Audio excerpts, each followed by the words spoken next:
ಶಿವ ಪರಮೇಶ್ವರ ಆ ವಿಷವನ್ನ ಕೈಯಲ್ಲಿ ತಗೊಂಡು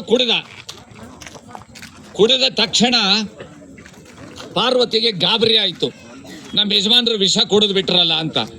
ಆ ವಿಷ ಹೊಟ್ಟೆ ಒಳಗೆ ಹೋಗಿ ಬಿಟ್ರೆ ಯಜಮಾನರಿಗೆ ತೊಂದರೆ ಆಗುತ್ತೆ ಅಂತೇಳಿ ಪಾರ್ವತಿ ಹೋಗಿ ಶಿವನ ಗಂಟ್ಲನ್ನು ಅದುಮೆ ಹಿಡ್ಕೊಂಡ್ಲು, ಹೊಟ್ಟೆಗೆ ಅದು ಹೋಗ್ಬಾರದು ಅಂತ.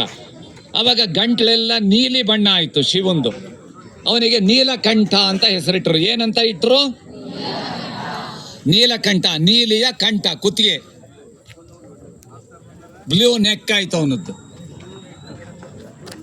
ಕನ್ನಡದಲ್ಲಿ ವಿಷಕ್ಕೆ ನಂಜು ಅಂತಾರೆ. ಆ ನಂಜನ್ನ ತಿನ್ನಲ್ಲ ಅವನು, ಕುಡನ್ನಲ್ಲ, ಅದಕ್ಕೆ ಉಣ್ಣದು ಉಂಡ ಅಂತಾರೆ. ನಂಜನ್ನ ಉಂಡಿದ್ರಿಂದ ನಂಜುಂಡ ಅಂದ್ರು. ಏನಂದ್ರು? ನಂಜುಂಡ ಅಂದ್ರು, ವಿಷಕಂಠ ಅಂದ್ರು, ನೀಲಕಂಠ ಅಂದ್ರು, ಹಲಧರ ಅಂತ ಅಂದ್ರು. ಎಲ್ಲೆಲ್ಲ ನಾನಾ ತರದಲ್ಲಿ ಅವನಿಗೆ ಹೆಸರು ಬಂತು. ಆದರೆ ದೇವತೆಗಳಿಗೂ ಮತ್ತು ರಾಕ್ಷಸರಿಗೆಲ್ಲ ಗಾಬರಿ ಆಗ್ಬಿಡ್ತು. ನೋಡಿ, ಇದು ಎಷ್ಟು ವೈಜ್ಞಾನಿಕವಾಗಿದೆ ಅನ್ನೋದನ್ನ ಎಲ್ಲರೂ ತಿಳ್ಕೊಳ್ರಿ. ದೇವತೆಗಳಿಗೂ ಮತ್ತು ರಾಕ್ಷಸರಿಗೂ ಪರಮೇಶ್ವರನೇ ಹೋಗಿಬಿಟ್ರೆ, ಶಿವನೇ ಹೋಗಿಬಿಟ್ರೆ, ವಿಷ ಕುಡಿದಿದ್ದಾನೆ. ಪಾರ್ವತಿ ಏನೋ ಕುತ್ತಿಗೆ ಅದುಮಿದ್ಲು, ಅದೇನೋ ನೀಲಿ ಆಯ್ತು, ಆದ್ರೂ ಹೊಟ್ಟೆಗೆ ಹೋಗಿರುತ್ತೆ. ಪರಮೇಶ್ವರ ಅಕಸ್ಮಾತ್ ಸತ್ ಬಿಟ್ರೆ ಏನಪ್ಪ ಮಾಡೋದು? ನಮ್ಮಲ್ಲಿ ಸೃಷ್ಟಿ ಸ್ಥಿತಿ ಲಯದಲ್ಲಿ ಲಯನೇ ಇಲ್ಲದಂಗ ಆಗುತ್ತಲ್ಲ. ಪರಮೇಶ್ವರನೇ ಈಶ್ವರನೇ ಹೋಗಿಬಿಟ್ರೆ ಏನು ಅಂತೇಳಿ ಅವರೆಲ್ಲರೂ ಆಲೋಚನೆ ಮಾಡಿದ್ರು. ಕೊನೆಗೆ ಅವರಿಗೆ ಐಡಿಯಾ ಬಂತು. ವೈದ್ಯರು, ದೇವ ವೈದ್ಯರು ಹೇಳಿದ್ರು,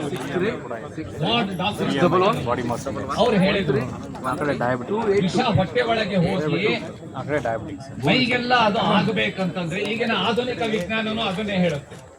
ಇಲ್ಲಿ ಡಾಕ್ಟರ್ಗಳಿದ್ರೆ ಅವರಿಗೂ ಗೊತ್ತಿದೆ.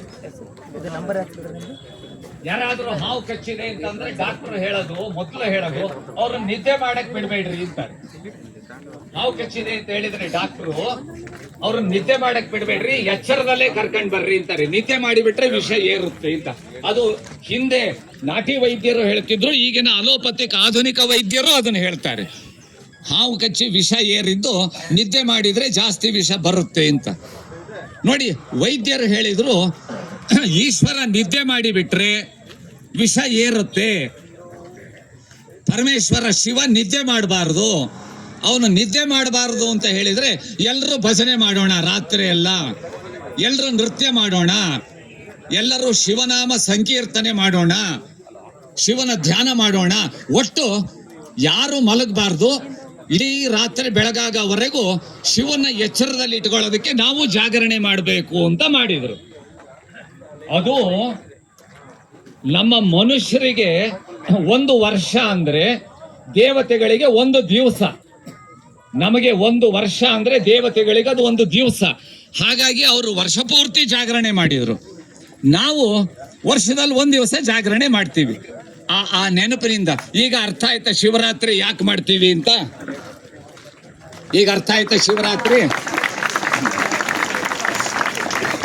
ಇಂತಹ ಶಿವರಾತ್ರಿಯನ್ನ ನಾವು ಭಕ್ತಿಯಿಂದ ಮಾಡಬೇಕು, ಉಪವಾಸ ಇದ್ದು ಮಾಡಬೇಕು.